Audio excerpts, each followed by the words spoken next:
Lieutenant Krishnamurthy Praveen தமிழ்நாட்டின் மதுரையைச் சேர்ந்தவர்.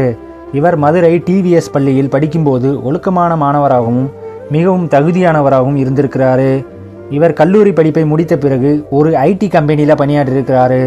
இவர் என்டிஏல தேர்ந்தெடுக்கப்பட்டு ஏஎஃப்ஏ எனும் விமான படையில் அகாடமியில் சேர்ந்திருக்கிறாரு.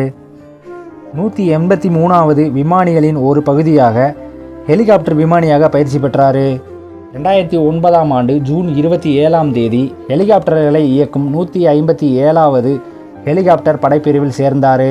2013ஆம் ஆண்டு ஜூன் 25ஆம் தேதி MI-17 ஹெலிகாப்டரின் கேப்டன் மற்றும் குழுவினரோட கிருஷ்ணமூர்த்தியும் இணைந்து 11,000 அடிக்கும் மேலே அமைந்துள்ள கேதார்நாத்தில் சிக்கி தவிக்கும் பக்தர்களை மீட்க இவங்களை நியமிக்கப்பட்டாங்க. இந்த குழு தேசிய பேரிடர் குழுக்களை நகர்த்தவும் அங்கே இருக்க பக்தர்களை மீட்கவும் ஈடுபட்டிருந்தாங்க. இந்த பயணத்தில் கேதார்நாத்திலிருந்து குப்தாவுக்கு திரும்பும்போது விமானம் பள்ளத்தாக்கில் செங்குத்தான சரிவில் மோதி கீழே விழுந்தது. இந்த விபத்தில் இவர் வீரமரணம் அடைஞ்சார். இவரோட சேர்ந்து மொத்தம் 5 பேர் உயிர் தியாகம் செய்திருக்கிறாங்க. ஆபத்தான பணியை வெற்றிகரமாக நிறைவேற்றியதற்காக இவருக்கு சௌரிய சக்ரா விருது வழங்கப்பட்டது.